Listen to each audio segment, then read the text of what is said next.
And good morning, true believers. It is Saturday. It's 10 a.m. Eastern. That means it's time for another exciting episode of Jedi Academy.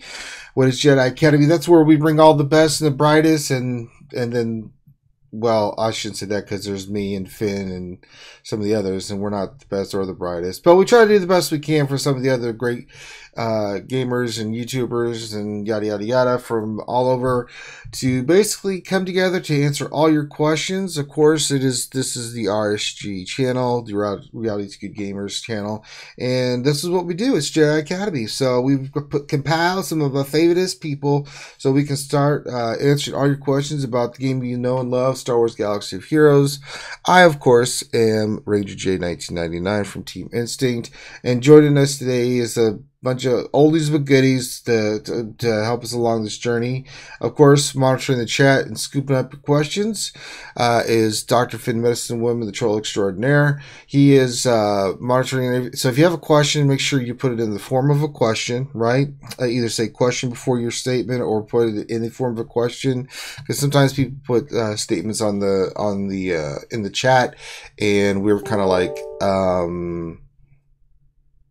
is that a question? Not sure. So, with that being said, let's introduce the panel. We've got starting. I know who will be here.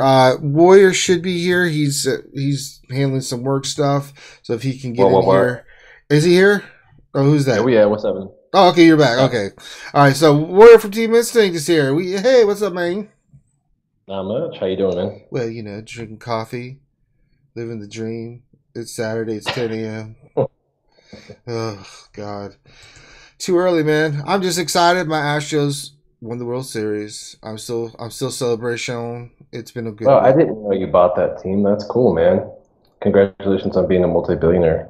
What's that? Say congratulations on being a multi-billionaire since you bought them. Oh, I didn't buy them. But I've been through, after 55 years of that team existence and me being a part of some of it, and just it's bad. It's bad, okay? But it's no longer bad because we've won our first World Series title. All right. But we didn't come here to talk baseball.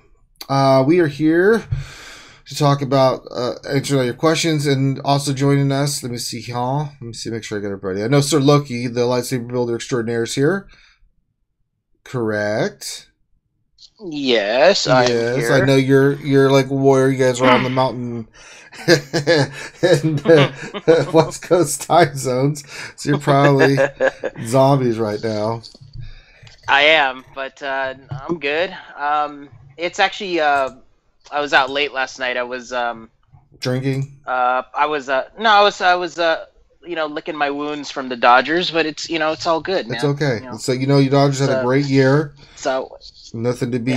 I mean, I'd love to have both teams back next year, and it's totally a possibility. So I'm looking forward to that. It'd be fun. Yeah, it'd be fun. But no, I was out late last night. It is BlizzCon where I'm at, so all the Blizzard nerds are out in the streets having fun and attending the convention. And I was there last night, and then met up with actually a few of my guild mates who were also here in Anaheim. At the convention, and they had some cool stuff to show during the show. So I was there late, but yeah, I'm excited this morning to talk about obviously the game we all love. So good to be here. That's right, and that would be World of Warcraft. No, I'm kidding. The Star Wars Galaxy Heroes. It is Hearthstone. Yes. Yes, it is. Diablo 3. Also joining us is Turbo, Mr. Turbs. Are you there? Well, hello there. Well, hello there. Turbs let me know before that he's traveling, so if he cuts in and out, blame it on his cruddy cell phone service. So yeah, Hello there. That's it. There you go. Hello. Well, hello there. Hello there. General Kenobi, the smooth operator himself. How are things in your world, Turbs? Yeah, good. Hello there. All right, that's enough out of you, Loki. That is maybe the greatest lightsaber ever. I know. So turn on your lightsaber. Well, hello there. Hello there. That's the RSG special edition, man. There's only one. It's got all our favorite quotes on it. I know. Can you make it so Hasn't when you're even got- moving it around, instead of it making like little noises, it just keeps on saying, "Well, hello there. Well, hello there." I It know. must have a- But you probably get a Princess Bride situation where it's like, stop saying that. Has it got the doomed Padawan? Master Skywalker, there's too many. What are we going to do? If it's not got that, then it's not a true RSG Yeah. license. Or, I hate sand. It's coarse. It gets everywhere. There's some other great That's quotes. a good one. That's a good one. We got to bring that one on. Grande Babyface Patron will be joining us. He's kind of busy, but he should pop in, and when he's ready, he'll pop in and say something. You know how Grande is. The Brown Gandalf Wi-Fi government still will do what he wants whenever he wants. So, let's see. Anybody else? Who else we got on the call? We have Darth, the Lady of the Sith. the Darth Lady, the Sith herself, Darth Bella. Are you there, Darth Bella? Yay! Yay! Way too cheery to be a Lady of the Sith. Yes. Yes. Do it again, but be evil. Oh, I Make can't make be children evil. cry. Yeah. Oh, I don't feel like evil right now. Sun is shining. I just watered my flowers. Doesn't sound evil, does it? I think you No. have to reset the Fire Ranger. I'm gonna have to. Yeah, we're gonna have to have some training after this. So this Yeah, is yeah. not- Yeah. I This- think this- this week I won't pass your tests. Unacceptable. All right, so we've got the crew here. We'll have people joining us in and out. Now, if I get the damn Discord's being really dumb, Finn. Wait a second, I have another way of doing this. Okay, there we go. What the hell is it? Why is it lagging? Give me a second here. There we go. Yay, I finally got the questions to pop up. Remember, get your questions in. Dr. Finn Medicine Woman will scoop them up and we will answer them. Everybody having a good week. We got another territory battle we're doing. We got the Night Sister event. We got the ships back. Ships are back, right? I'm not cracker on that, right? The Mace capital one was ships. here yesterday, but they're only here like one day at a time for the next Right. few weeks. Right, got it. So we got that going on. What else? We had a lot of announcements this week. We had the announcement of Rey. I think that's the big one, is the hero's journey toward Rey. And what else am I missing, Finn? We had a lot of stuff on Wednesday, like we always do. All the tools that are coming out. Yes, the tools. There's no Borg announcement that made Finn sad. That's why I made the RSG Last Jedi trailer. I know, that was very evil of you. If you haven't seen it, basically it's a Borg lover's dream. So 5% of everybody will love it, and the rest of us will probably give us a thumbs down. Let's talk about Rey while we're getting the questions in, slowly but surely. What did everybody think of the announcement of Rey coming into the game? We knew it was coming. Didn't Well, we? yeah, Didn't we speak knew about it. that, but We knew it was coming. I think we pretty much called it right as well, didn't we? Saying it'd be another hero's journey with the characters that we thought as well. It's pretty much confirmed, isn't it? So, yeah. because didn't they also hint to so we got the announcement of Rey, so we know that that's going to happen now. We know it's going to have BB-8, Finn, who else? Old Han and old The Chewie. Ventress. Yeah, the Vigrahan and Chewie. But who was the fifth one? I'm going blank. Rey. Rey herself, right? So it'll be Captain those Rey. 5. What do you think about having to have veteran Han and veteran Chewie if that's the case, since they are really not farmable, free to play right now? I mean, they are, I guess, if you're saving your crystals and buying the shards out of the shard shop, or the main shop. Turbs, what do you think about having to have those characters possibly to get basically lightsaber Rey?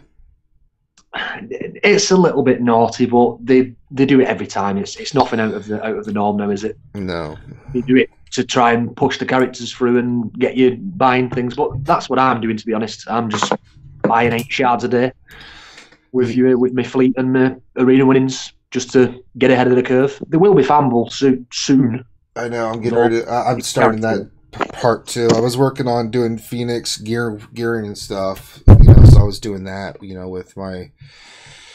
So I can actually, when we have Phoenix events, I can actually do them instead of having them all 8 gear level 8. So I'm starting to work on getting them higher gear levels. But I'm like, well, that plan went out the window, so I'll have to start farming old Han and Chewie. Is anybody else pushing? I know Loki will. Well, I'm actually super disappointed because I thought the next one should be Carbonite Han. I was looking so much forward. I do my credit heist now with 4 Hans, and I line them up. Right. The older ones at the end and the younger ones in the front. That's right. And one is missing. So I don't need Rey. I need Carbonite Han. Yeah, we need a big tanky Han. Besides, Bella wants a Hansicle. The Hansicle, yeah. Yeah, so I'm starting to build up old Han, but because I need him for my credit heist, right? But you're gonna need Chewie. Yeah, I need Chewie too. I think so. Yeah. Oh goodness. So. Just like the old Luke event, now it's going to be a hero's journey. So, do you think it'll be like with Luke, like legendary? You think it'll be? I would think it would be like Luke, where you have to have the characters. You can only do it 7 stars. Do you see him doing it maybe a little bit differently since it's Rey? Anybody? I think the only reason why they would do it any different is because they know that we know already, because we're not stupid and we can see patterns, and so they probably know that we know it, and so they're either just going to stick with the game plan, and it's exactly how we've called it, or they're going to change it up to throw us a curveball and be like, you need Ugnaught and Cup. Don't say that. So I would appreciate that. Shut your dirty pie hole, Finn.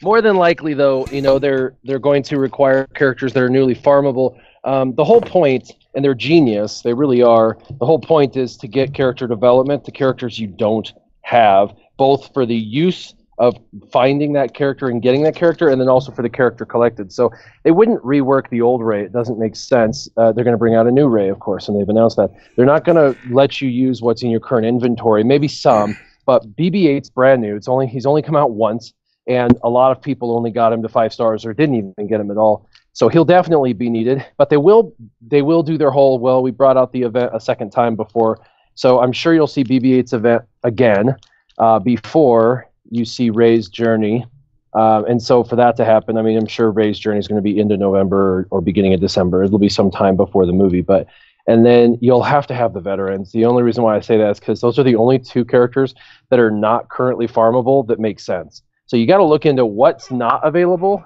and then you have to pick from that, because that's what they're going to pick from. And so you look and you go, okay. So we just did based off the characters for the movie, and the 2 of them were on the Millennium Falcon with BB-8, with Finn, and with Rey. Mm-hmm. So all 5 of them are literally in a picture with that. The other thing is that obviously leads to this is the same thing with the events. They always have who you go against in the previous event as the next team you need for the next event. And in BB-8, the team that you go against is the veteran Han, veteran Chewie, BB-8, Finn, and Rey. It's that exact team that we're guesstimating will be for this next event. And they've done this before, where the team you went against was the next team required for the next event. So, if you see patterns like that, it's hard to ignore them. Now, like I said, they could change patterns up just to throw us a curveball, but it's really hard for them to do that and maintain the profit margins that they've been making, because if they make us, fast farm 2 characters and a new character and all the gear associated with those characters, they maximize profits. If they pick someone from your current roster, they don't make any money on that. Mm-hmm. So, yeah, we're right, even though it's kind of a sad thing. But I'm farming both of them through shipments. I save up enough crystals each day to buy 1 4-pack or 1 8-pack of character shards a day. It depends on the day. It depends on how many, crystal refreshes that I use, that kind of thing. But I got Han Solo, veteran Han, to 7 stars last 4 days ago. So now I've moved over to Chewie, and I had worked on both of them to 6 stars, and then I did Han. I finished Han off completely. Now I'm back over to Chewie, and I'm at around 50, I think, 50 of 100 on Chewie. So I just raised my all-time favorite character. So Han Solo in the game, but Rey in the world. And so I'm not going to miss out on the opportunity to. Yeah, we still have the character that they said was supposed to be an old Fennec revealing, that message they left from, who's that? Cozy Spoon that left that message, or somebody, I can't remember who it was. One of the posts we saw. There's supposed to be another character, probably at the end of the month that they're going to be announcing or something. I mean, we looked at the schedule for what's going on. We put that on the Wednesday stream, but there was that cryptic message. Like, what was it, Finn? They said an old hero reveals. An old foe reveals his true face. True face. And we thought that would be the new version of Kylo Ren coming up here soon, but I was hopeful it was Revan, but it's not going to be Revan. It's going to be a new version of Kylo Ren. All right, so let me get a little organized here. All right, Finn is. I think Rondy said he'd be in and out. So let's see. We got Turtle. We got Ogie. We got Bella. Possibly Grandpappy Petroni. All right, so let's get with the questions. Let's do this. What we here for? Thank you everybody for in the chat. Glad to have you guys here. You guys are why we do this. So sit back and remember, get your questions in. Finn will scoop them up and we'll rock and roll from there. So first we've got this is first one's from Linus Milius, and his question is, we'll start with you, Warrior. I'm just going to go around the corner, as Grandy would say. After that, Linus Milius asks, what do you guys think about EA shutting down Visceral Studios? I am not familiar with this, but someone else. Yeah, so I read the entire article, and it's obviously written from the perspective of an individual who is very upset about it. So obviously I haven't had a chance to hear the other side, and while people could say, well, it's EA, you can't hear the other side, you should always listen to both sides before you make a decision. And yeah, that's called critical thinking, boys and girls. Yeah, and if that's something that EA did, one, I don't know enough to speak on it, so I'd be ignorant to say anything.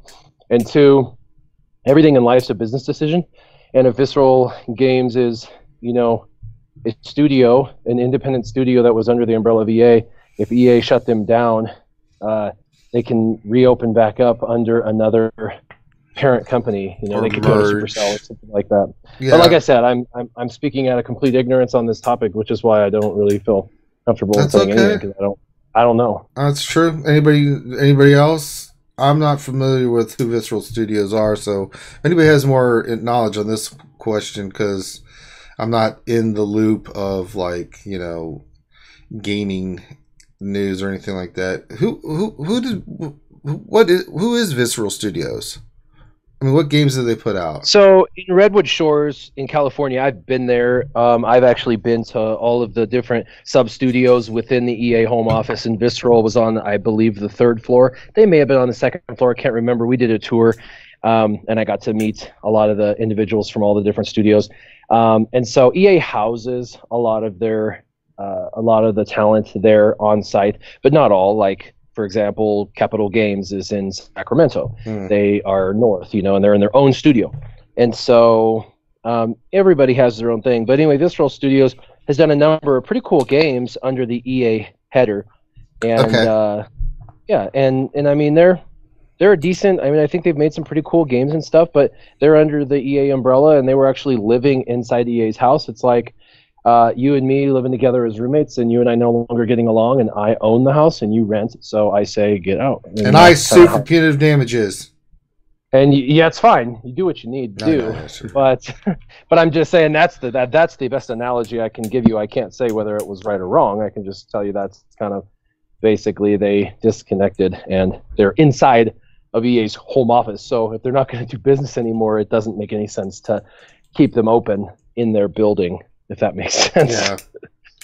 And just some of the games they made, like at least when they were Redwood Shores, they made like the old Tiger Woods golf games. Okay, gotcha. Back in like the early 2000s, and then Tiger I think Woods then they golf, changed to Visceral, and then they did like Dead Space, and I think they did the latest couple Battlefields, if I remember correctly. So they've done some good stuff. Obviously, like Warrior was saying, it's a business decision with info that we don't necessarily have. So yeah, they could have moved people, got rid of the studio, put them in other places. Yeah, so it's the business world. Trust me, we're all in it, and we can tell you that that's just the way it operates. Okay, let's see. Next question, we'll go to Turbs. This is from Corey Dalmeyer, and his question is. Question. I heard CLS is coming back December 5th. Can you confirm this? I don't remember reading anything about CLS coming back December 5th. First of all, is Turbs there? Oh, yeah. Who's coming back December 5th? CLS. Oh, CLS coming back. That's his question that he had heard. This is how it works. One person says CLS is coming back on the 5th. And then the whole world says it, and so now it becomes a reality. There's a good chance it'll come back, but it's not been announced. I mean, the official forum post, there was just announced all the events did not have any CLS on it, which doesn't mean anything. There's a good chance it will, but it wasn't data mined or anything like that. It was literally someone who said, "Oh, I bet it'll come back on the 5th," and then all of a sudden it became fact. Yeah, I don't know. We saw all the dates we put out on the Wednesday stream, and it went through the end of November. There's no announcement of CLS coming back. I mean, we saw the events that are currently put out there right now and dates and stuff, but there was no official announcement of December. I mean, it could be December 5th, but you have more insider information than we do if you even have a date, because I hadn't heard anything. All right, next question for let's see, what do I put next? Okay, Sir Loki. This question from Brad Szymanski. Hope I said his name right there. Should everyone be wailing on Viagra Han and Chewie? I mean, by whaling, like collecting shards. I mean, if you're, you know, kind of like going back to what Warrior was saying, if you're, if going on Rey's journey is a priority, then yeah, I wouldn't, you know, I would start, I guess. Oh, what? Someone's was echoing. Yes, who was that? Was that you? Who was echoing? That wasn't me. Sorry, I'm late. Thanks, Mike. Not only are you late, but then you play the damn stream in the background, throw us all off. Everybody, it's Mike Hunt. We'll get to you in a second, young man. Loki, continue your thoughts. No worries. Yeah, I would.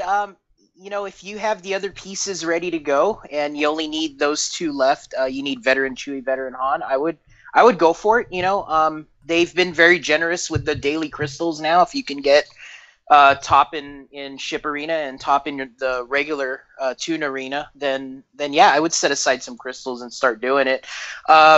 You know, based on history, they're probably going to have a double drop event, or they're probably going to introduce them sooner or later in a node, and then they'll probably have double drops, hopefully, on those two. But again, you never know, because when the BB-8 event came out, we had double drops, but it was you know, I guess it was during the event, right? Or they do it a couple of days before the event. So it just depends how far along you are, but it wouldn't be a bad idea if you want to partake in Rey's journey, I guess is what I'm trying to say. Yeah.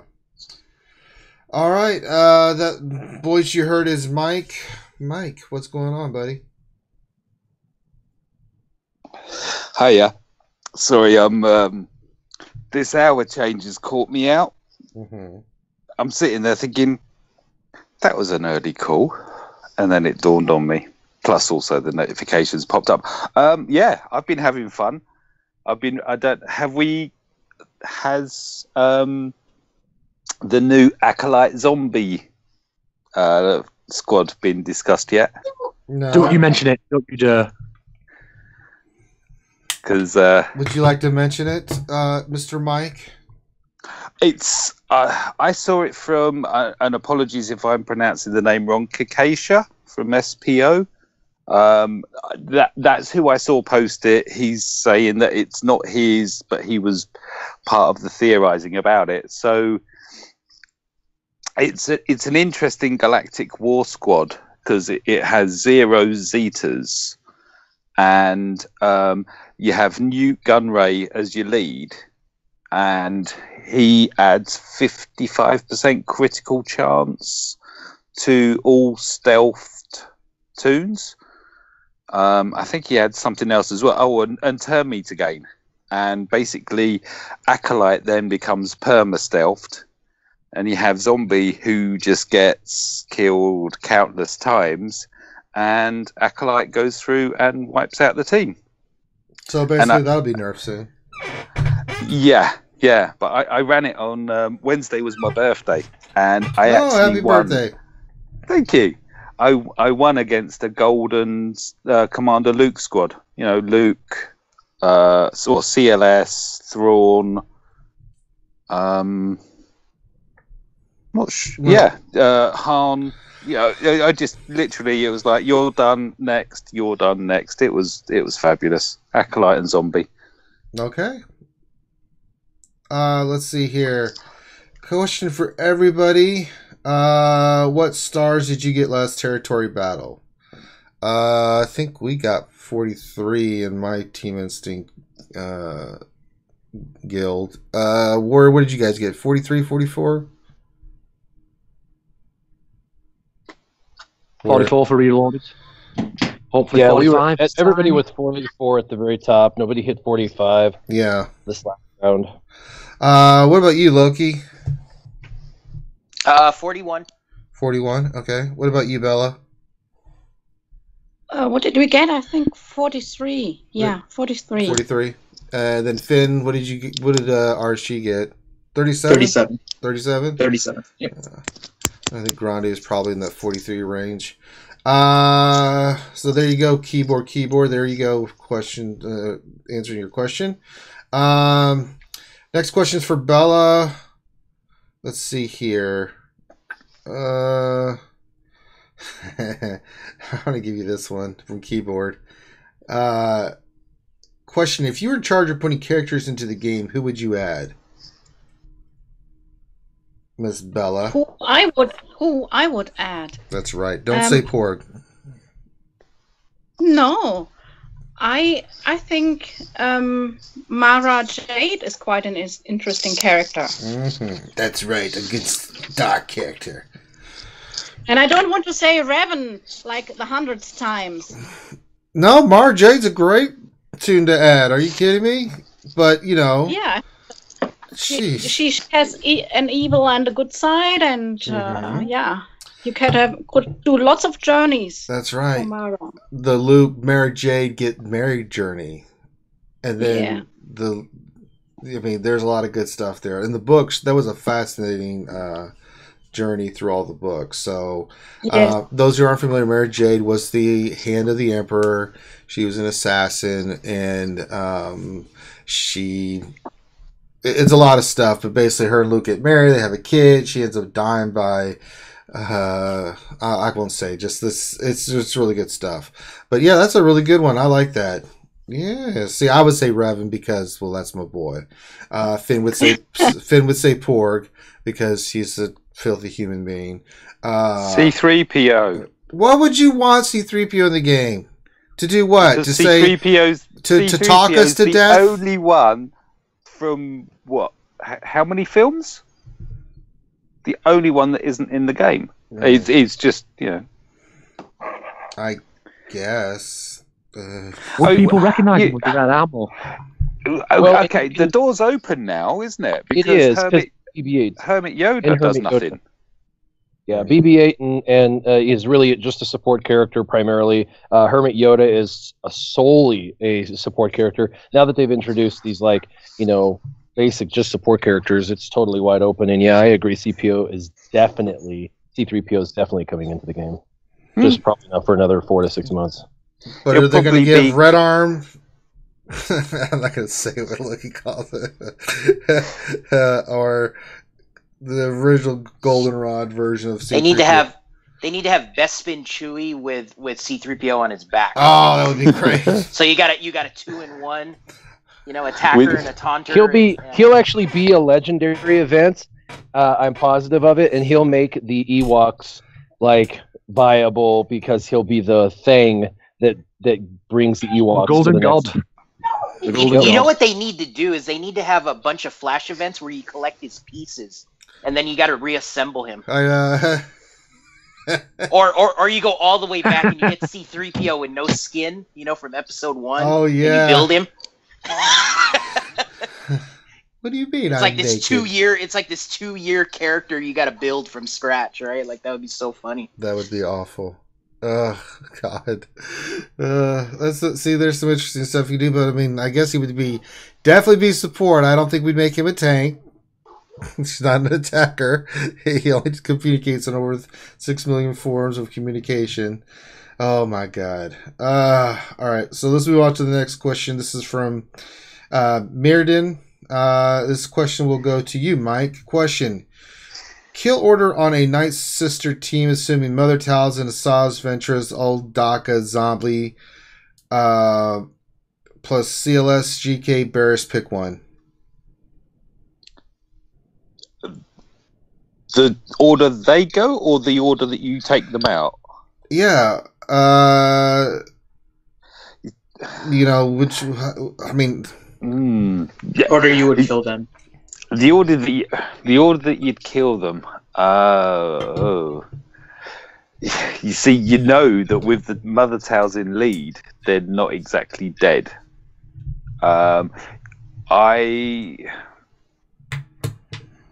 Right, hang on. Sorry. So we've got Talzin, Ventress, Old Daka, Acolyte. Did you say? Talzin, Ventress, Old Daka, Zombie, and then he added a team of, you can pick where you can add CLS, GK, or Barris is the fifth slot with that team. Okay.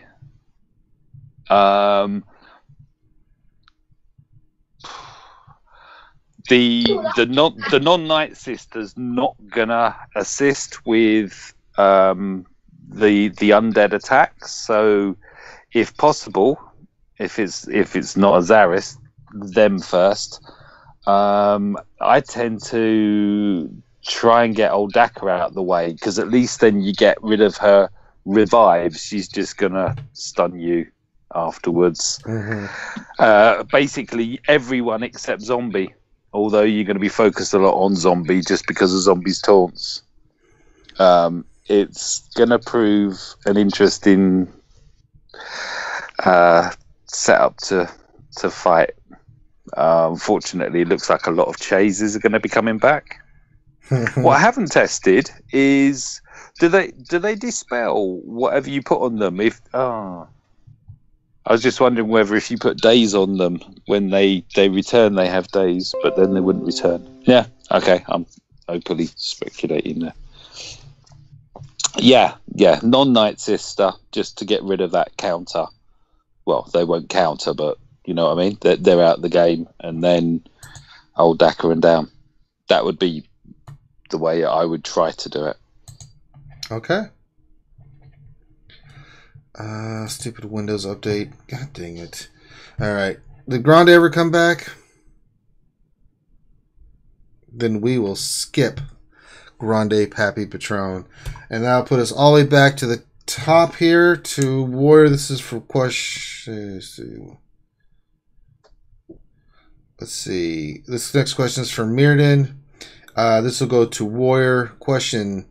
Do you expect Jedi Ray to be as good? Yes. Yeah. We don't know what her kit's going to be, but I would think a character of that magnitude. She has to be as good as basically CLS, because CLS is mid-game, mid-journey for him. He's not Jedi Luke. He's Rebel Luke. And he's the most overpowered character, one of the most overpowered characters in the game.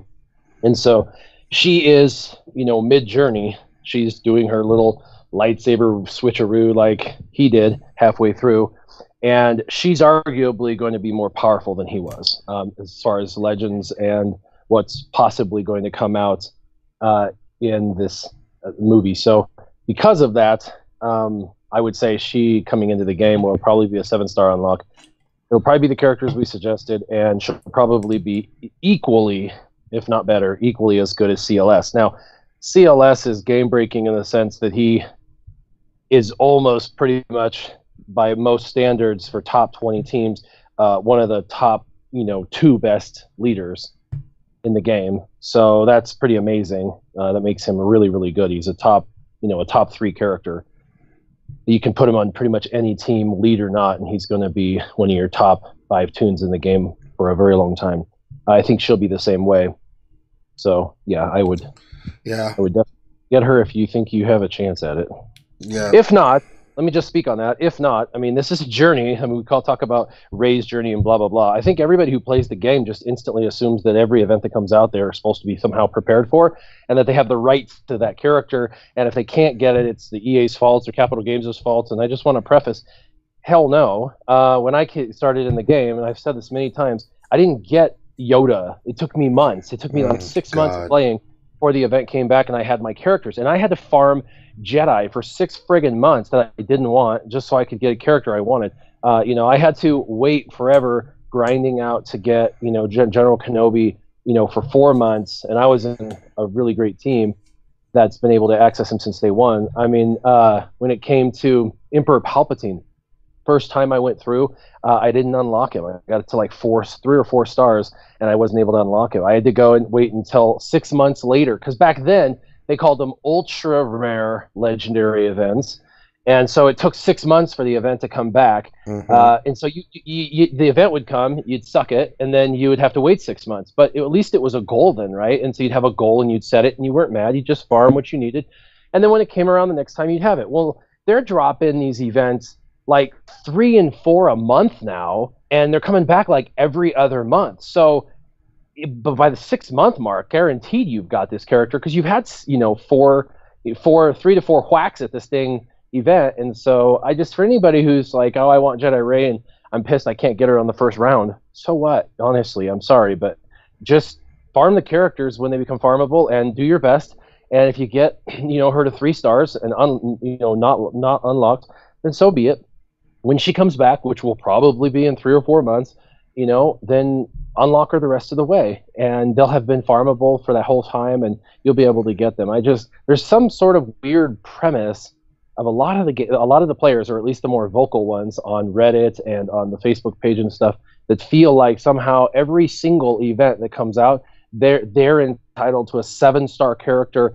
And I mean, they might not even have more than 1 million GP. They may have like 400,000 GP, and they're like, but it's not fair. They're, making me freak farm. It's like, I call it rush farming as well, just because they say, oh, by the way, you got a week to get these characters. But that's rush farming. It doesn't mean that if you're not capable, you can't get it the next time around. Like, I had to wait for 6 months for 2 separate characters, for actually 4 separate characters in the game totally. I had to wait 6 months. I think it's okay if you don't get a character and you have to wait 6 months. It's okay. Yeah. And people would say, well, look at Emperor Palpatine and Yoda. They were trash.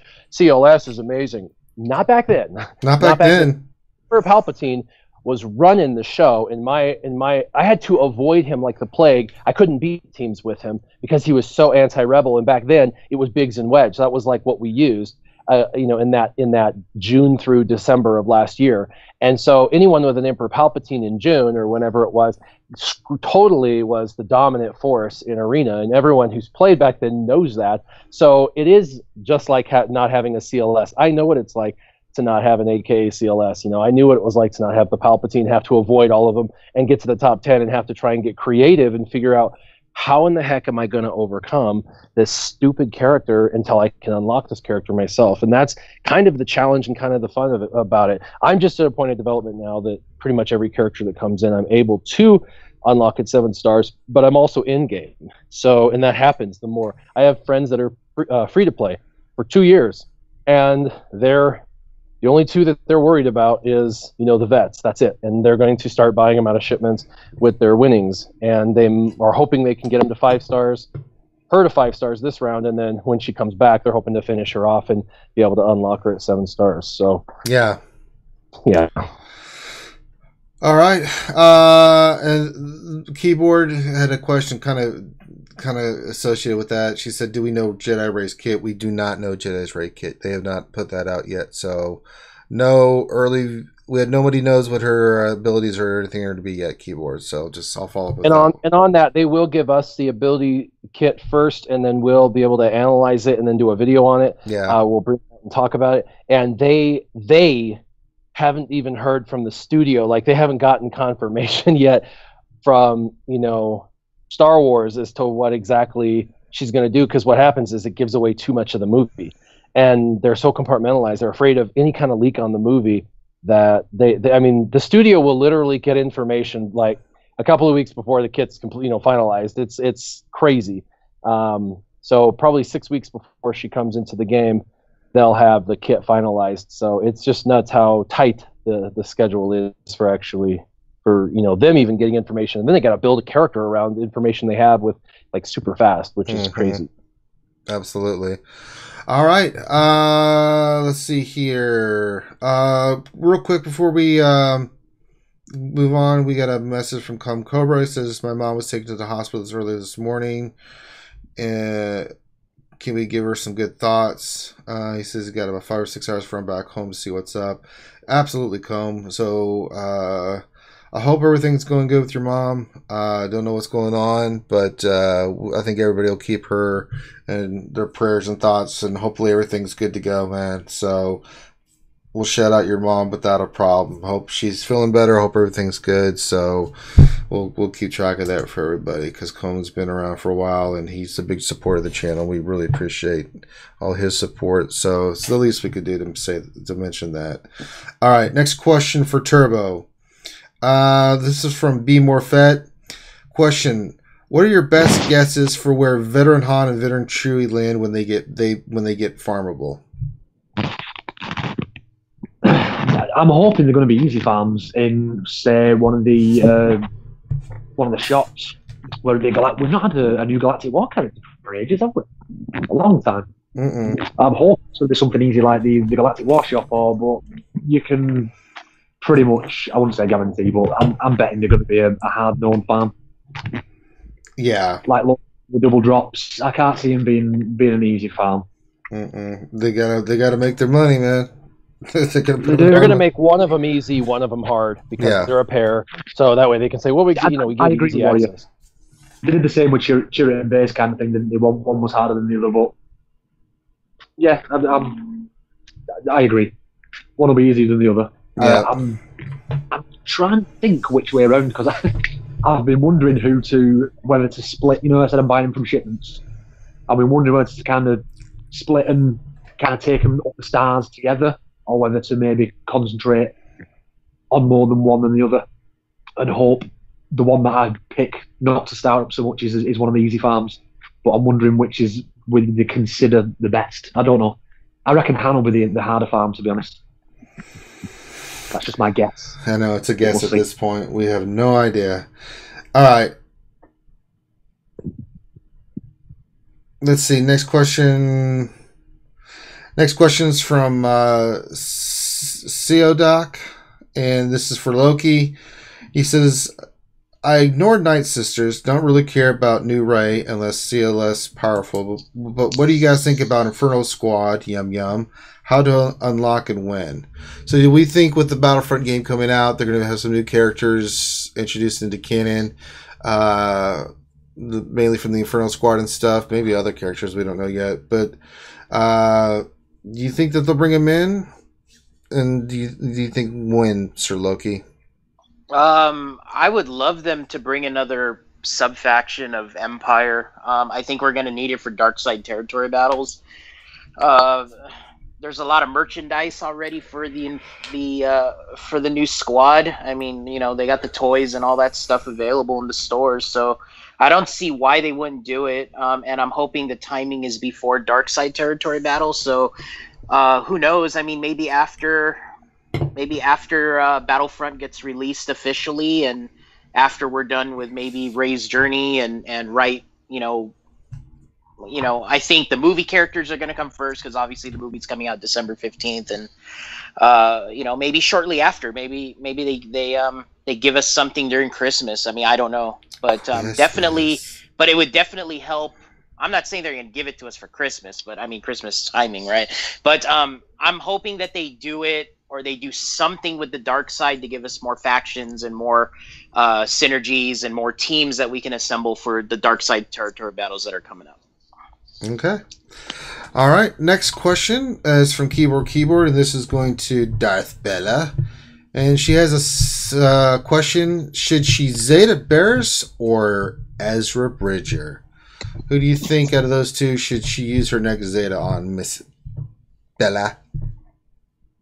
It depends a bit what she wants to do with the toon. If it's mainly territory battles, then obviously she probably needs a good Phoenix team. But if she wants to excel in arena, Barris would not be a bad idea.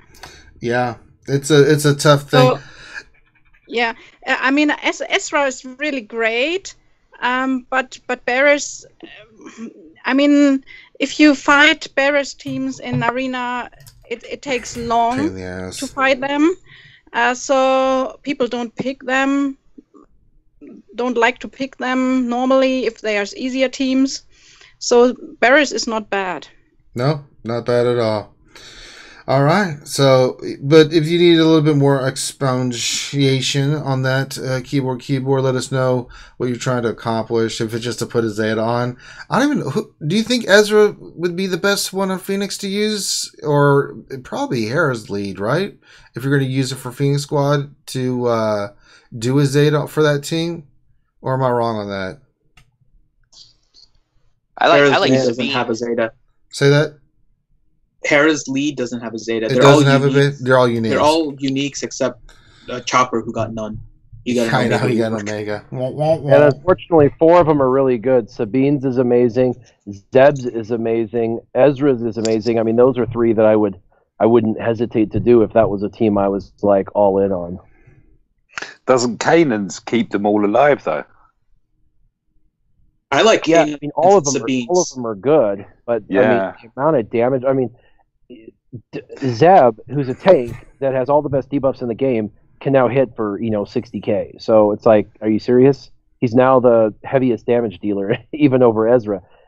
So I mean, come on, that's craziness. And then of course Ezra, making him better. He's already one of the top attackers in the game. One of the top 5 attackers in the game. And Sabine as well. She is taken to the next level with hers. And yes, Kanan brings another level of durability. If you were to have all of them totally modded out, maxed out, Zetaed out, you could have that team just minus Chopper, pull him out for arena. You could have that team in arena and top 10 viable easily. Let me ask you this really quick, Warrior. For Zeb's, I liked his Zeta on his special because of the damage that it dealt, but at least for things like territory battles, I find myself using his basic a lot more in order to try and get like the daze or stun up. So is it worth it to Zeta Zeb if you're not going to use him in arena? Yeah, because I get what you're saying. His debuff kit, especially on basic, is so amazing that there are certain battles you'll need that. But there's other rounds where there's no elites or no snow trooper elites, where there's many rounds in their territory battles where it's just killing action. You're just trying to do as much damage as possible, as fast as possible to clear the battlefield. And there's sometimes when you got to be very slow in particular, and you've got to aim for certain characters like snow trooper elites that are going to have that constant counter, or the commanders, that have that constant call assist. And so you've got to start using that daze and stagger and things like that. But there's many more times when none of that exists, and you're just looking at clearing the battlefield as much as possible, and it will do even faster and better damage, in addition to the fact that he's now then more arena viable. All right. Next question for Mike. It's from Keyboard. And her question is, what will be a good speed for my Thrawn? I'm assuming this is for arena. I run mine fast. Mine's up in the 260s. Yeah. What would be a good? Ooh. I would say I would say 240 and upwards. I'd classify as good, but basically, you want him going as much as possible, just to get those fractures out and that. Yeah, fast as poss. And what you can also do is if you slap him under a Tarkin lead, if that's viable in the coming months, that'll accelerate him as well. All right. Back to the top to Warrior. Next question from, Warrior again. This question is from the late picks. Is it more efficient to buy veteran shards at 80 crystals a shard or save them to refresh shops or cantina energy when they are added?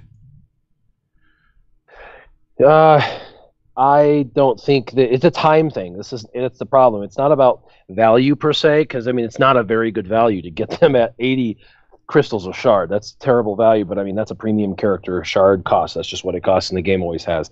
So it's just about time. Like they're going to announce her probably. I mean I don't know, but I'm guessing she's going to be out into November, beginning of December. Let's just pretend she was December 1st through the 5th. And they take, let's say, another week to announce it. I mean, that puts, or 2 weeks to announce it. That puts us around the 20th, and maybe her event's on like the 1st or something. I mean, that gives you like 10 days.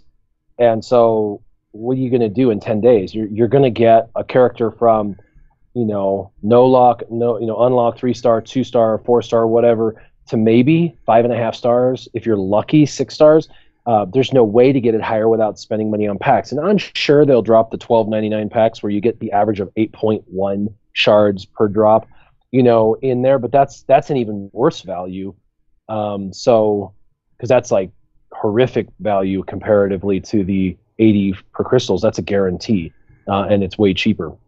So I don't know. I would say that it's that you're recognizing the time crunch and you're willing to plan ahead. We're a month ahead now. If you were to casually buy crystals 1 pack a day from the shipments, maybe just a 4-pack or an 8-pack if you can afford it, you're going to be, up into the 5 and 6 star rate when the 10-day thing hits, and then you'll have 10 days to do free-to-play farming, and you'll casually hit 7 stars a day or two before the event, and not be free farming or spending $100 so you can do their like $12.99 pack that gives you 7. I just think it's a planning thing, and the only problem with this is if they end up changing it, everybody and their brother's going to be pissed at me. I'm not saying that that's a guarantee. This is theory crafting. It only makes sense that it'll be those characters. But I have to say the reason why I'm doing it is twofold. One, for Rey, obviously. The other, more importantly, is I understand the value of those 2 characters in territory battles, and there's times when I go in and I have to donate my turret and bays, or I have to go in and donate my R2-D2, and it sometimes cripples certain teams that are my go-to teams.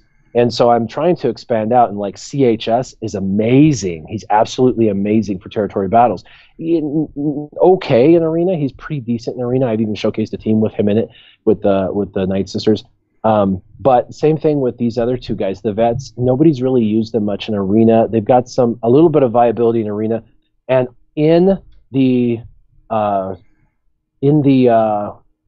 territory battles, they're phenomenal. They're getting stuns off and tons of days off, and they have so much stacking synergy, and their damage goes up. I played through one territory battle with them, and it was like they were better than some of my A squad. Like, they were making, a Sokatana Fulcrum look like an average hitter. And I was like, what?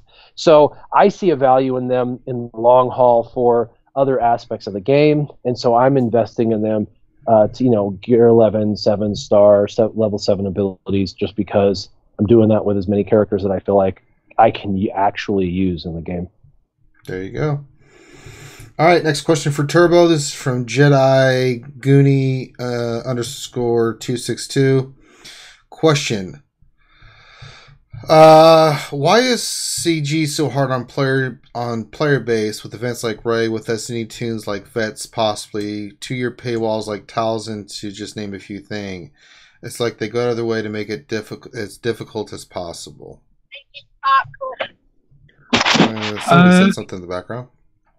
I think it's the nature of the beast, to be honest. Like, they have new characters that they release, and they've got to find ways of pushing people to get them and spend money, and it's the nature of it. Everybody hates it, but I think when you step back and actually look at the business model and all that, it's just what they have to do, isn't it? Yeah. It's not nice. I don't like it, but if they didn't do it and people didn't spend money and they didn't find creative ways of making us spend money, then there wouldn't be a game, would there? So it's just one of the unfortunate side effects of being a Star Wars fan and liking gaming. I mean, they have to make money. I mean, this is what they do. I mean, it is a company and it is a business, so it isn't going to change. I mean, I think they could be doing things a little differently, but that's just my opinion. They've got a plan, and that's what they're doing to execute it, so that they can get more bang for the buck. So let's see here. Next question for Loki. This is from Timmy Ratio, and it's a question specifically for you, Loki. It says, question for Sir Loki. How are you finding Mother Talzin? Pros and cons. Is she worth the investment? Does she have use in the future?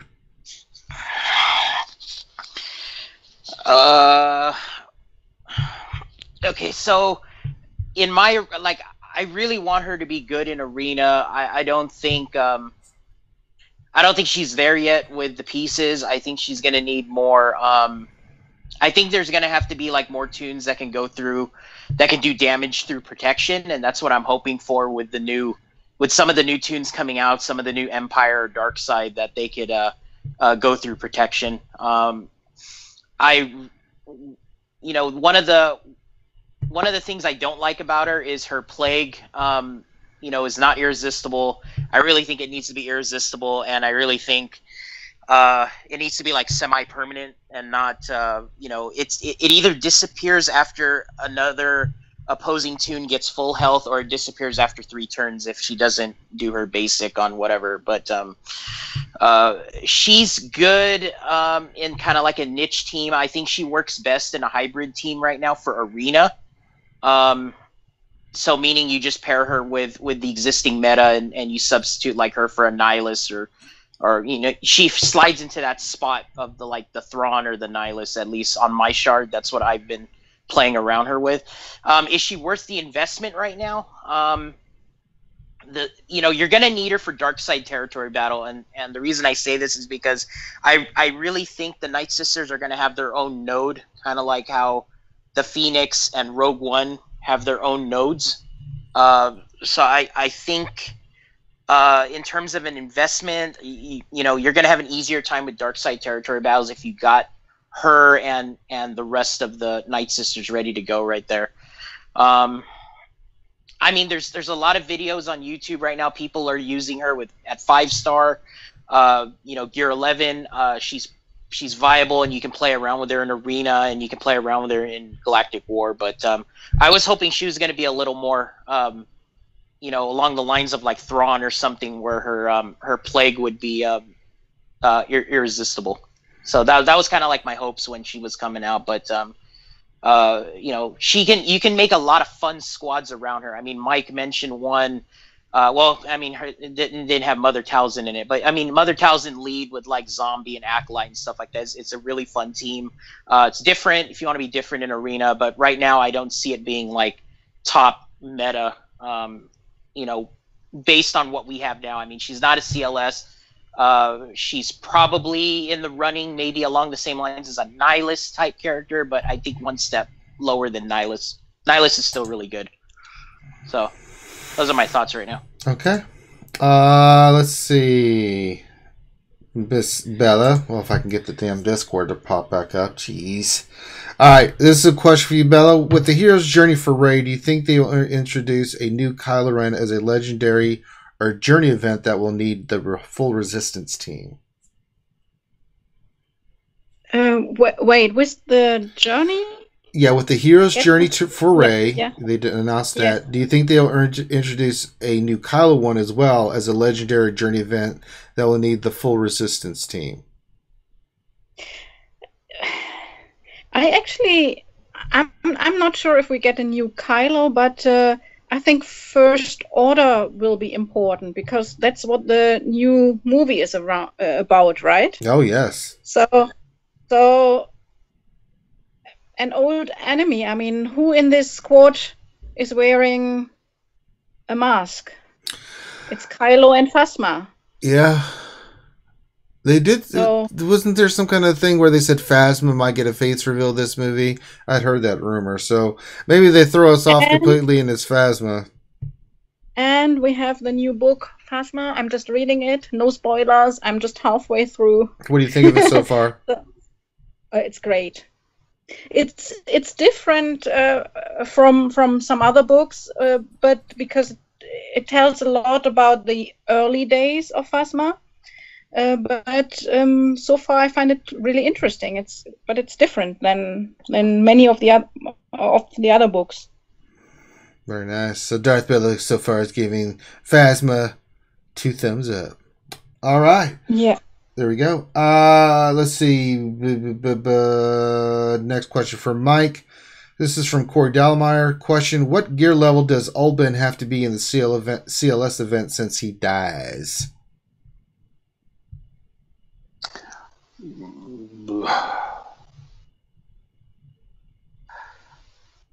I think it's around about gear 8 because you've still got to get through to when he dies, because he does have to. It is one of the parts of the gameplay. I think you need 7 maybe. I think that there's a 3-turn cooldown on his sacrifice.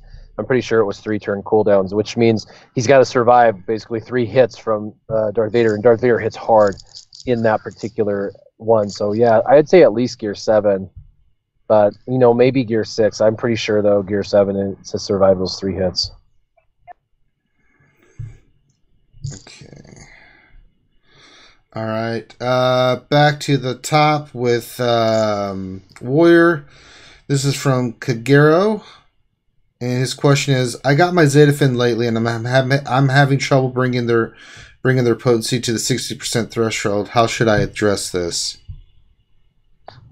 Well, first is gear. I know that a lot of people say you can get away with, a really low geared Poe, but there's a ton of gear that gives potency to the character. A ton of it in between gear 7, 8, and 9. I mean, there's a ton, and even in gear 10 and 11. So the higher the gear, the higher the natural base potency is going to be on the character, which in turn is going to help you when you're doing, when you're trying to add additional potency gains. And then, of course, a potency cross on the bottom right is always the fastest way to get, plus 24% potency. And then, of course, I would do 3 potency mod sets, because 3 potency mod sets is another 15. 15 plus 24 is 40 right there. And you can have, I think he has like 30 to 40 base potency on his own once he's geared up. So if you have a potency cross, 3 potency sets, and you're still lower than that, that means you have him too low gear. All right. Next question for Turbo. And this is from Artorias Drachnite.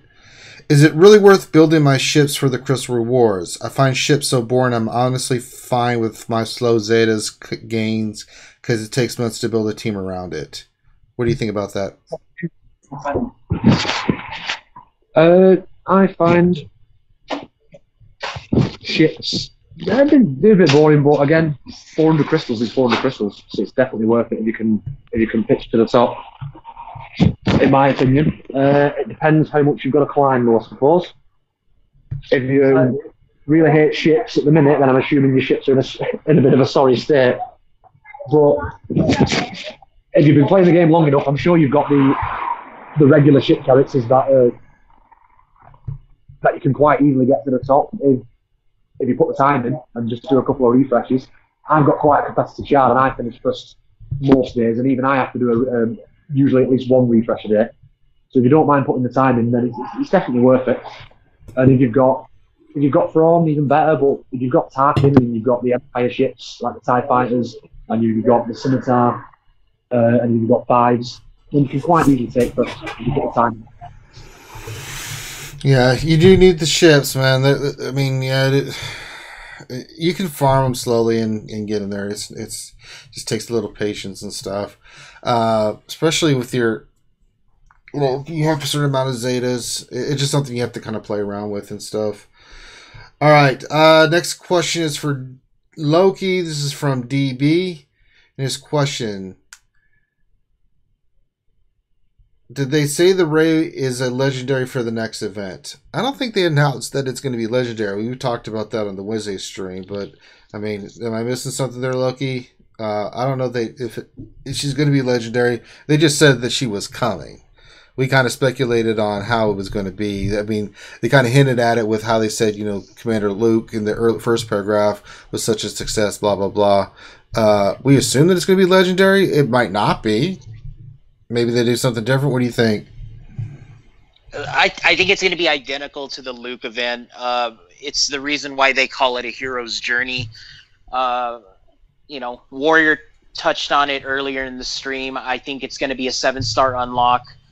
You're going to need, you're probably going to need a combination of the Finn, the veterans, BB-8. I mean, you might need Poe. You might need. I mean, we don't know yet, right? But you're probably going to need some kind of, it's kind of like staggered where, you'll have Rey and Finn on one phase, and then the next phase will be like the veterans and Rey, and then the next one's going to be like BB-8 and Rey, and they'll stagger it like that is the way I'm thinking. Does anybody recall exactly what the Luke one was actually called? I mean, it wasn't called a legendary, right? It was like a super rare event or something like that, or whatever. So I think that's what it's going to be. It's going to be a 7-star unlock. There's a reason why they're calling it Hero's Journey. I mean, the Thrawn event is not a hero's journey, right? And BB-8's not a hero's journey, so you can unlock them at 4, 5, 6, stars and all that. Yeah, I don't recall what it was exactly called. I mean, I know Hero's Journey, but I don't know what that it was 7 stars though. It was 7 stars, right?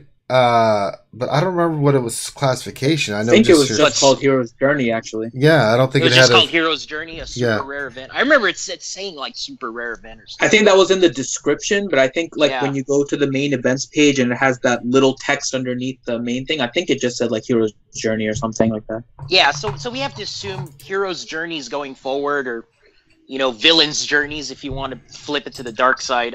They're going to be 7-star unlocks. They're gonna give you, I mean, the character up front. It's a nice little present that they can give us for all the work.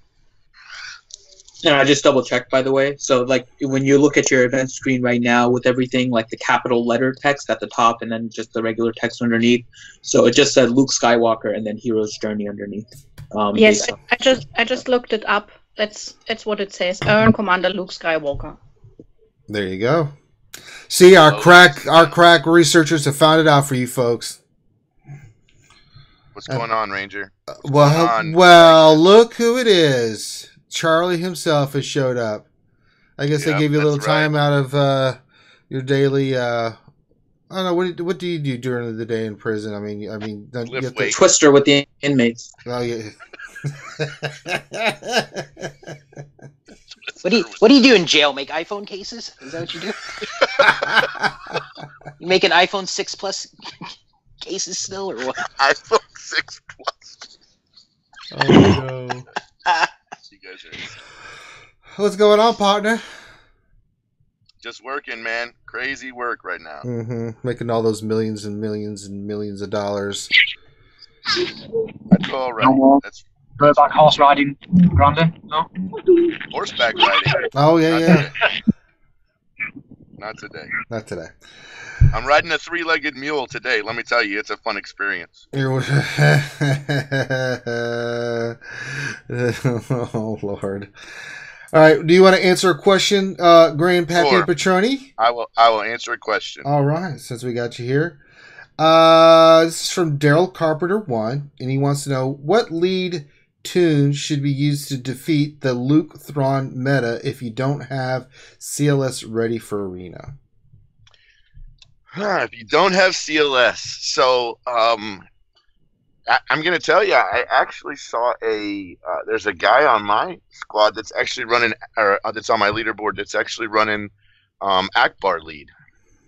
Oh yeah, we talked about this in the Wednesday stream, but bring it up again. It was interesting. So this seems to work pretty well. Now he's running, Han Solo, Raid Han. He's also running R2D2.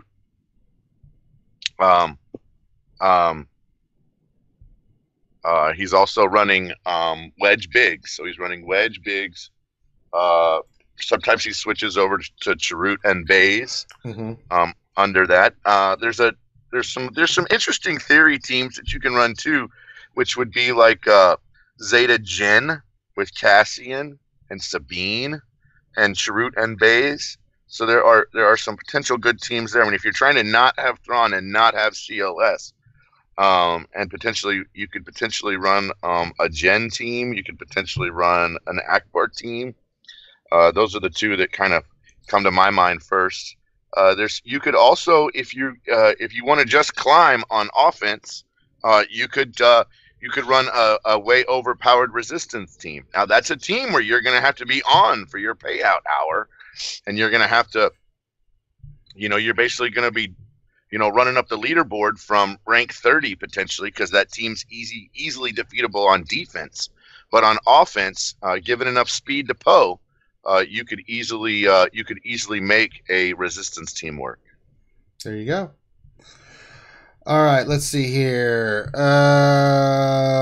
Darth Bella. This is from Daryl Carpenter 1-2, and he wants to know what's the best tune to Zeta at the moment. So if you had one Zeta, you had all the tunes of Zeta, who do you think is the top tune that you would put your first Zeta on? Yeah, I'm a bit torn apart, but it's between R2 and CLS. I agree. And CLS is really unique, but R2 has so many teams he can play with. Damn right. And he's arena viable. He's in raids and TB, and he can play with all those different factions. So I still really like him and his Zeta. I do too. It's hard to argue against. It's hard to argue against that. Anybody else have, like, we can throw this around the corn, as old Grande would say. Who do you think is if you had one Zeta, hadn't Zeta anybody, if it's your first Zeta, who would you do? It'd have to be the lead, but to think out of the box, Finn or Zin is a good shout. If you don't have any Zetas, just to make that one awesome Zeta that makes a team viable, it'd be Finn or like I said, Zin. It'd be a good shout. Yeah, I think that for me, when I'm trying to give free-to-play advice, you have to go to that realm in your mind and or physically. And, you have to look at the struggles that they have and who can they access early on, like the nodes. You got to unlock the node before you can farm the node, and how much, crystals that they have is so limited and all of that kind of stuff. Really, by the time you earn your first Zeta, it's really wasted on most teams because one Zeta doesn't make or break a particular team. I mean, R2D2's number crunch is pretty good for your Rebels, and by now you've probably integrated in a Rebels team, I'm hoping. You probably have your Scoundrels up to par, and so I would have to concur. Finn is really one Zeta is going to make an entire team go from being not viable to viable overnight. It's only one Zeta, so you don't have to invest in 4 like many teams. To really make them viable, and you're all of a sudden going to be able to unlock stuff that traditionally free-to-play can't unlock for a year to a year and a half. For example, the node 9, B, and C, like where you get Baze shards and where you get Shore Trooper shards. I mean, if you hyper-focused, you could have your first Zeta in up to 6 months from the start of gameplay if you're hyper-focused. I have a friend who's just now getting Zeta material. He started 6 months ago, sure shot. and he's now working on his resistance team. They're all at like Gear 7, so they're all junk for the most part, and he's geared them up. They're all like 5-star or above, but he's been kind of back farming for the first 6 months while he focused primarily on the Phoenix Squad and for the two, for Thrawn and for Emperor Palpatine, and then also his Scoundrels for his credit heist and his droid smuggling, because he needs droids and credits. That's why he did his Scoundrels first, like I told him to. But with that team now, he is really close to his first Zeta. When he puts it on Finn, he's going to be able to walk through all the rest of the light side battles. He's already in the level 8 battles, and he's struggling with his gear level 9 and a couple 10s to try to get through these nodes, and he's 1-starring them. As soon as he has that Finn team, he's going to walk through that, 3-star them, and he's going to be able to unlock and have access to characters that he would have taken him another year to access. It takes a year to farm them. So like in a year when other people are free to play and they're just unlocking that node, he's going to have that character 7-star. And that's the advantage. So I unequivocally, without a shadow of a doubt, Finn Zeta is free to play, number 1, downright, get it, no matter what. It's 100%. It's really disgusting. We've been showing off that team, and we'll do it again tonight when we do our RSG stream late night. Zeta Finn with Resistance wipes territory battles out of the way. I mean, you go, they don't, you kill them, and it's a cakewalk. It's an easy 6 for 6 with a Zeta Finn lead with the Resistance team. That team is ridiculous. So I can see. And I'll say for the dark side, sorry to interrupt. For the dark side, Mother Talzin team, Night Sister team, you don't even need any Zetas. They're not as good as Finn, and I'm not even going to pretend they are without Zetas, but they're the singular best free-to-play team for doing all of the PvE, player versus environment, like to unlock all the nodes and stuff like that for dark side. Because in the dark side nodes, there's no like star requirements. And so even if you had like a 3-star, Mother Talzin and a 3-star tank, the zombie, you're going to be fine. And that team, just because of the way it plays out with old Daka and stuff, you can run forever. I mean, you can run through all of the nodes all the way to the highest and do just fine. So it's not as good as Resistance, but for dark side, even low level starred, if you're struggling with any of the dark side nodes, building a Night Sister team will help you get through those in-game Night Sister nodes. Yep. The dark side nodes. That's true. All right, since you're up there, Warrior, this is a question specifically for you. It's from Jedi Goonie _262. His question is, who do you run with vets in territory battle? So by vets, I'm assuming he's talking about veteran Han and Chewie? He just says, who do you run with vets in territory battles?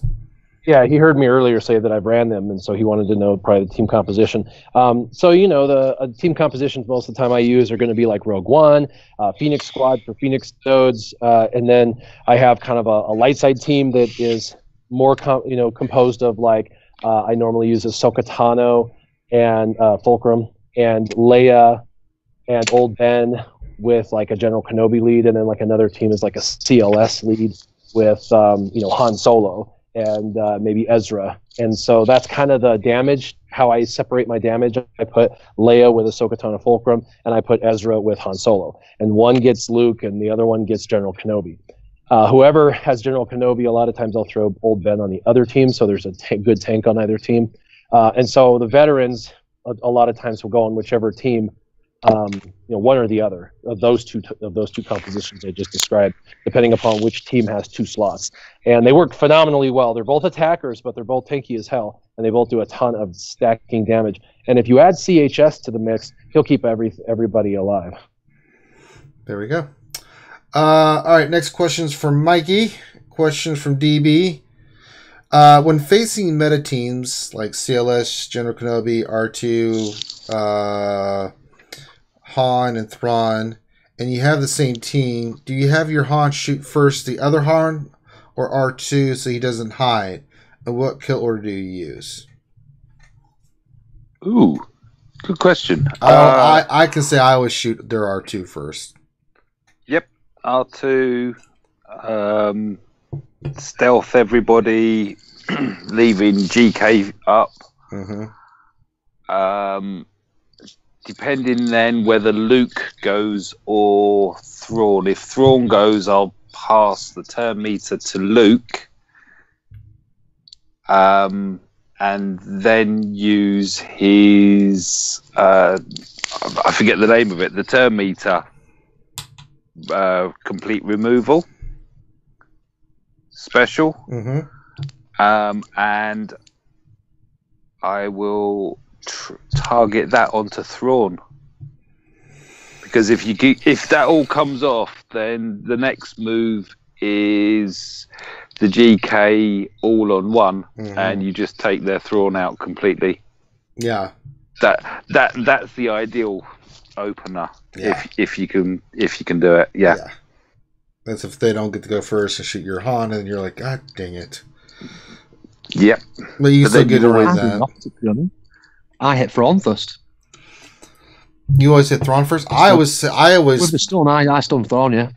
Yeah, I'll burn R2, then I'll go after Thrawn. You know, I'll hit their General Kenobi with my Luke, so he's debuffed, and then I'm burning Thrawn. You know, I'll get him off the field as soon as possible. I found if you don't stun Thrawn, then he tends to do the turn meter removal and get rid of the stun off the other character anyway.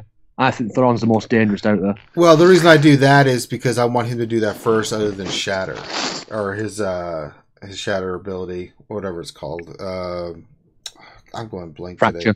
Fracture. Thank you. That way you just remove it off the.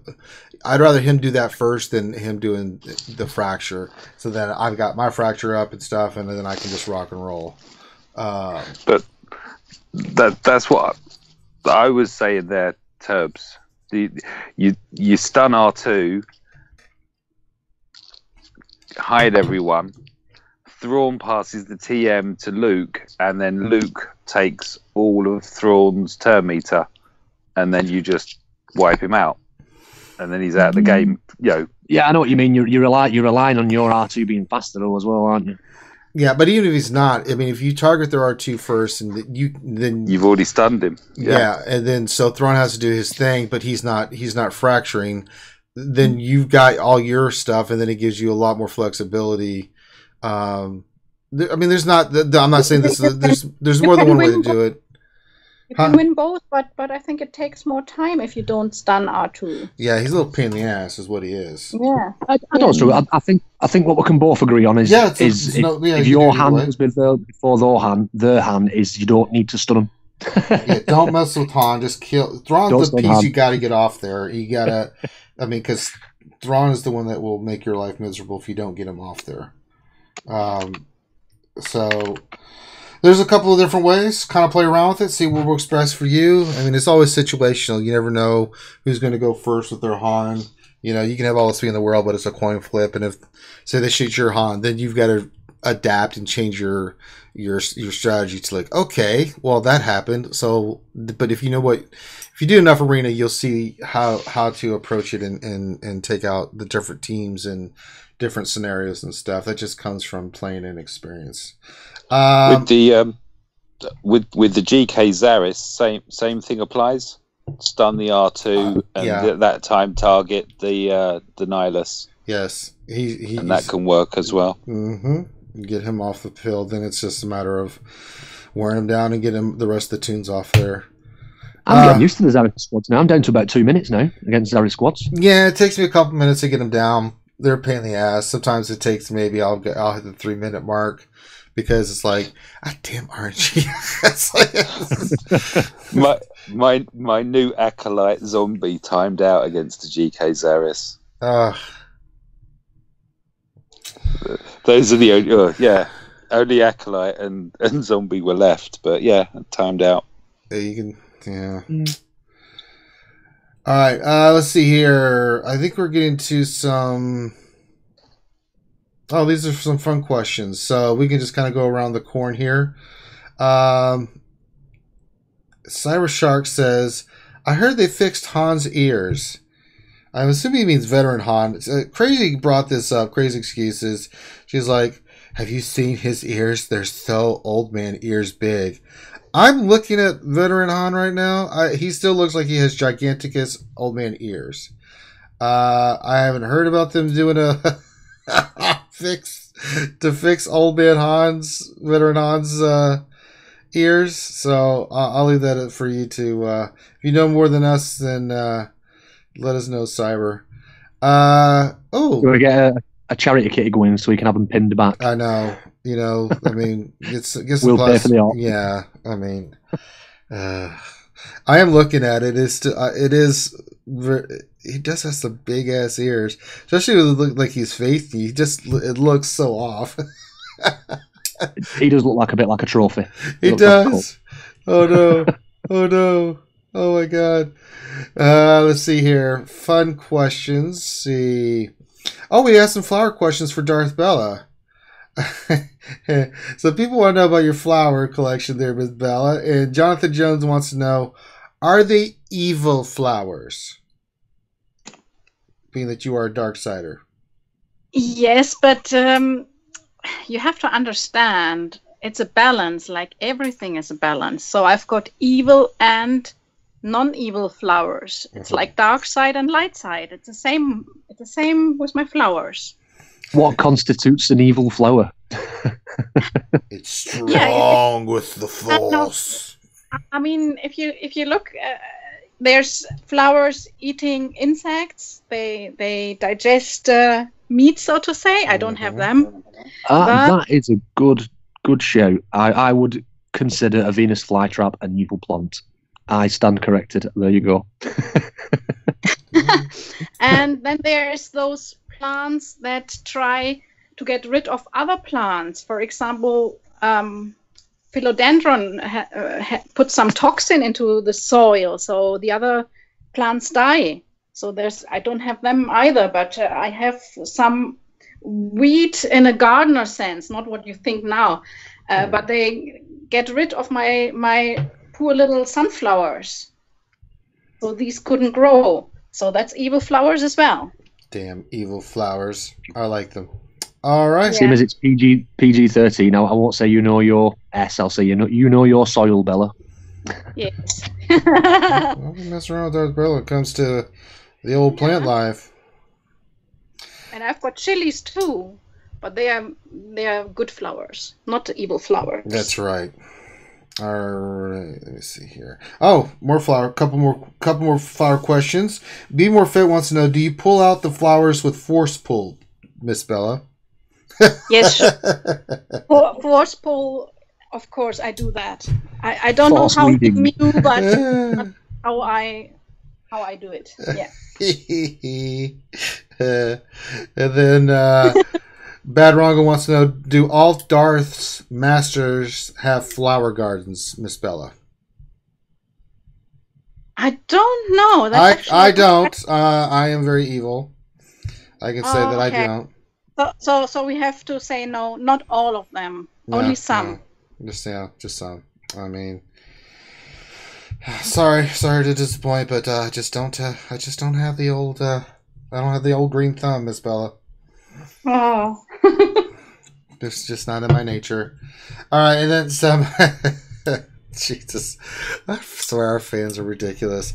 For Warrior from Oh My God, I Love Bananas. It's this question for Warrior.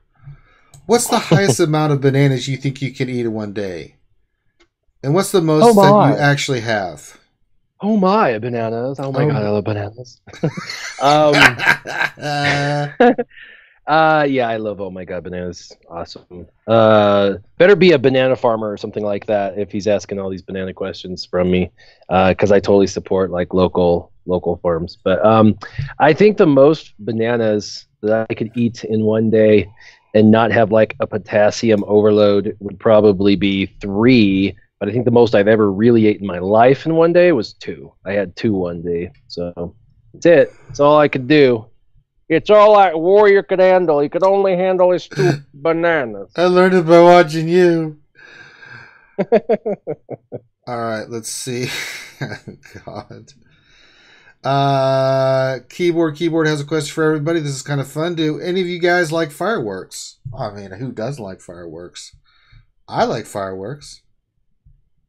Anybody like a big fan of the old fire? Who here doesn't like fireworks? Who doesn't like fireworks? That should be the question, Keyboard. other than maybe dogs. I know. There's a one-armed guy in Cleveland that probably doesn't like fireworks. What's the guy dear. for the New York Giants that blew off his hand? People with very short arms as well. Oh, it's hold at arm length, isn't it? Yeah. So they might be a bit wary. So Tyrannosaurus Rexes don't like Fight Club. Exactly. Don't give a T-Rex a sparkler. Yeah. It's either heading towards your head or your other head. Either way, you don't want it. Wow. Jesus Christ. Oh, Lord. All right, and then the last question, and then we'll wrap it up. What is everyone's favorite Star Wars song? So from all the Star Wars movies, theme songs, what is your favorite? We've had a lot of good ones. What is everybody's favorite song, thematic song through the movies? Emperor's March. Yeah, that's a good one. It's use in Dead. That's the Imperial March. Yeah, the Imperial March. Imperial March. Yeah. Dun, dun, dun, dun, Ewok celebration song. Shut your damn... Oh, I knew that was coming up. Damn, I wish I put him on mute. Ugh. But I can't because he's part of the crew. Damn it. They have music in Star Wars? What do you mean, Grande? But you know what I really liked was the music in the Throne event. It was a little different. It was more, I don't know how to say, ghostly. It was different. And it's interestingly that John Williams, who wrote all the music for Star Wars, he took up some music by Holst, Gustav Holst, who, if I remember right, is a Finnish composer. So there's a melancholic note to that, right? Because people in Finland, they don't have a lot of light. Interesting. I can say that a couple, the Imperial March is obviously classic. I think Duel of the Fates from Phantom Menace is really good. I think the one that he wrote, John Williams wrote, that was really one that I like too, is the I can't remember what it's called, but the love theme song background music for Anakin and Padme I thought was really good for episode 2. The Phantom Menace is one of my favourite. Yeah, he's battling Maul. Duel of the Fates. And you get the choir there. Hello! You're like, oh. Yeah. But the problem is, like, when it was the lightsaber fights, you're just sitting there, you're just entranced, like, oh my god, what is this? Who is this Darth Maul? I want to be him. But during that, at the same time, you get stupid parts of Anakin in there, like, I don't know what to do, R2. Let's try this. No. It's like, oh, Jesus. Oh, little Eddie. Just... Oh. I know. Let's try spinning. That's a good trick.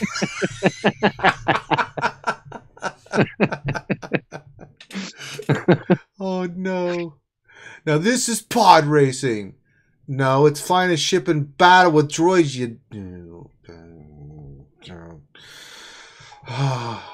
I also, I don't know if you can hear it, but I also used to like this song a lot. No, don't play it. We can't listen to the songs, Bella. We'll get in trouble. No, don't play that. We're gonna get in trouble. Because they'll ban us on YouTube for it. Yeah, we'll get a ban.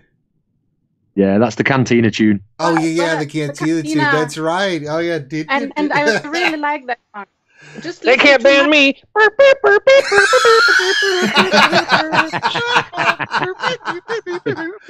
This is a crazy. Have you heard like Crazy Excuses opening? She does that like doop doop doop doop doop. I'm like, Crazy, what is wrong with you? She does do it on her YouTube channel. She like basically redid it with her mouth. I know, doop doop doop. I'm like, oh no. Oh god, it's ridiculous. Any other theme songs? I'm trying to think. I mean, I really love the original as well, or not the intro. It's on every single film. The do do do do do do. Yeah, the battle song. Yeah, I forever get myself humming that around the kitchen and stuff. I know. There's just what's John. I mean, he's written so many incredible soundtracks. Jaws. I mean, you just go down the list. And you're just like, oh my god, the guy is brilliant. I think he's going to go down as one of. Did E.T. as well, didn't he? Yeah. Did he E.T.? Did E.T. I mean. John Williams, let me look this up because Elliot on home. Ouch. Close Encounters? Yeah. You might have done that as well. Boo, boo, boo, boo, boo. Oh, yeah. I gotta go, you guys. Talk to you guys later. Have All right, Warrior. Cheers, Ranger. Yeah, Warrior, sorry. So Jaws, he did Schindler's List. He did all the Star Wars. Harry Potter. Jesus. Harry Potter. Yeah, he did that one. He did Jurassic Park. Wow. Jurassic He did, Park. I think he did Ally Boba too. No, he did Raiders of the Lost Ark. I like Bob. He did the original Superman soundtrack. Golly. How old is this dude? He's like in his 80s. Saving Private Ryan. Let's see, Catch Me If You Can. I mean, so when he did both the Home Alone movies, all the Jurassic Park movies, all the Indiana Jones movies. He did Hook. Oh, the music was in Home Alone. Yeah. He did. He did Hook. All I can remember is he did Empire of the Sun. He did Fiddler on the Roof. Interesting. War Horse, War of the Worlds, AI. He did The Terminal. He did the Patriot soundtrack. Let's see. My goodness. Munich, Amistad. He did Lincoln, Born of the 4th of July, Minority Reports. Jesus Christ. I mean, this is ridiculous. It's the real question, though, Ranger. Will you ever forgive John Williams for making the Ewok Celebration song? No, he did his job. Now, when you say the Ewok Celebration song, which version do you mean? No. Not the remastered one where it's like do do do, where they're like going around and the original. No. So not where they drumming on stormtroop helmets. Yeah. Nub nub. No, the original from Return of the Jedi. He ducked nub nub. Finn's just happy because he's like, oh, they ate the stormtroopers. Save some for me.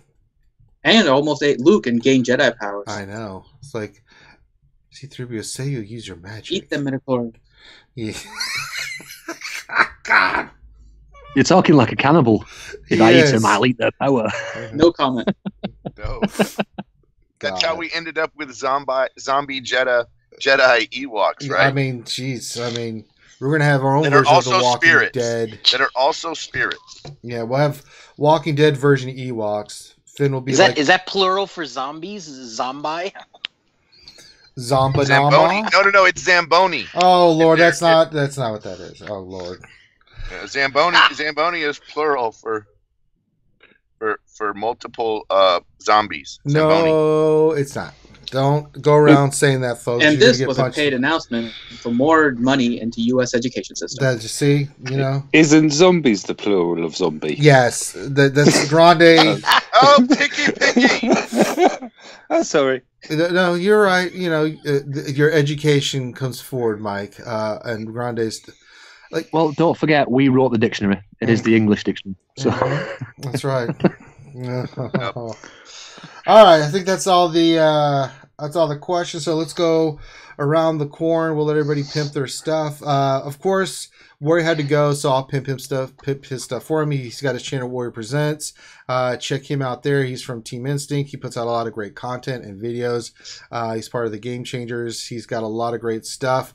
So please check in, I'm sure you already have, if you're watching us, but make sure to check out all his stuff. Turbo, where can the good folks find you? I've got a YouTube channel, Turbs. If you struggle to find it, just add GOH, SWGOH to it, and you'll shoot straight to the top. I'm due some new content soon, to be honest. I might record something with one of the kids, make it a bit interesting. We'll see. Maybe we'll do some gameplay or something, but Yeah, you can have a look on YouTube. I forgot to call a warrior over his last video. I forgot to say, watch one of his latest videos on the Night Sisters. He did some very, very good zombie and Night Sisters impressions. It was quite good. But yeah. Let's see. Darth Bella, my young apprentice, flower lover, pimp your stuff. Yeah, I've got this YouTube channel. YouTube channel? Oh, Lord, drink some more coffee, young lady. Yes, I'm low on caffeine right now. And yeah, so I have a new video there about, what was my last video? I even don't know. Go and check it out. It stars Bella. It was a Phoenix video. It was good. Yeah, the Phoenix video, but that wasn't my latest. I don't even know my video anymore. Isn't that crazy? I've had a tough week, I can tell you. Yeah, what's been going on with you, with Darth Bella? Yeah, I'm hardly awake today. All right, let's see here. Mikey, pimp your stuff. Hello, thank you for having me today. Apologies for my tardiness. Yeah, I've got a YouTube channel. It's mike.hunt.swgoh. This week I've been doing a few bits. Got my Kylo Ren shuttle to 6-star.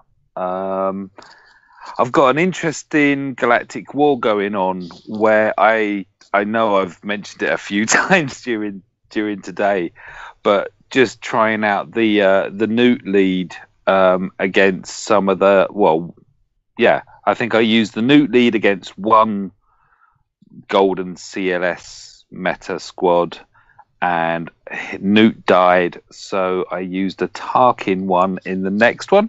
Both utilizing Acolyte Zombie, which are quite interesting. If you're looking for like junk teams that can maybe get you past difficult nodes, territory battles and ships. Yep, that's me. I've been busy. Oh, I had a year's anniversary as well that I haven't celebrated yet. There you go. I've been YouTubing for just over a year now. Congrats. Yay. Thank you. Yeah, I know. I'm still humbled by the fact that so many people watch my videos. It's really appreciated. It is. Yeah. All right. Loki, any new lightsaber builds or anything you want to pimp? No, I'm good. No, I'm working on some stuff. I actually I've been away for probably about, I don't know, a little under 2 months because I just transitioned to a new job, so I just been trying to balance the time needed for that, and then want to get back into the YouTube and stuff. But no, I mean, I'm having fun with you guys always, so that's all that matters to me right now. Well, let us know if there's any more lightsaber builds. People love the hell out of that. Of course, yeah. No, I have 4 right now. I finished up. I actually have videos already I took of them. I just gotta post them and post process them and then clean them up and then post them up. So I did a Nihilus Saber, did a couple more Last Jedi Graflexes, and then I'm still working on a Kylo Ren one too as well. So I got those on deck. You better get working on the true RSG one. Master Skywalker, there's too many. What would you do? Yeah, the hilt's gonna look like a fleshlight. It's gonna be awesome. Oh Lord! Oh no! It's gonna be a two-hander then. Okay. Okay. All right. I think that's. I just found my video. It's about, you were right, but I was irritated. It says Phoenix, but I was fighting with the Phoenix against Super Sidious. Oh Lord! That was the event, the Secrets and Shadows, which was one of the best events. See, I watch your channel. Oh, I know what's going on. That's right. Don't question Loki. He's evil too, Bella. You got to be careful. Yeah. I sell weapons to the light side and the dark side. I don't care. You know, it's yeah. I lost my train of thought. Oh Lord! All right. So this is, of course, if you're watching this channel, this is RSG. We stream. Wow, we stream a lot. We will be streaming tonight, 10 Eastern. We will be doing the RSG late night. I don't know who will be there, who won't be there. It'll be me drinking like I always am. Loki, you going to be able to be on tonight, or do you have any events going on? No, I should be good, man. Okay, good. So we can kind of show. He has to give his fish a bath. Well, yeah. Well, I mean, what time do your clocks change? Will it be some tonight? What time? Tonight. Like 1 a.m. It flips back an hour. So I it's think, like, or 2 goes back to 1 or something like that. It's tonight. So it's. Well, I might be able to make your stream tonight because it's an hour. You're currently an hour difference, was, aren't you? Because we had ours last week. Oh yeah, so there you go. It'll be an hour earlier. Oh hey, Travis may You not know what be you should totally. do, Ranger? Huh. Is stream up until the time that there's a time change, so you're basically restreaming the same hour. You're gonna end up in like some kind of vortex. Oh, So you're streaming the 1 to 2 o'clock hour twice. I could become a time lord. An RSG paradox. Oh, I'm telling you, that's what you need to do. Late night stream. That's a time paradox. I like it. I like it. So yeah, we can do that. But anybody, that's VIP, you're more than welcome to come join us. Like we always let everybody, on there. Everybody's welcome. Let's see. But yeah, so, as I always say, support all these great channels, subscribe, give them the thumbs up. That's how they can keep putting out this great content for you guys.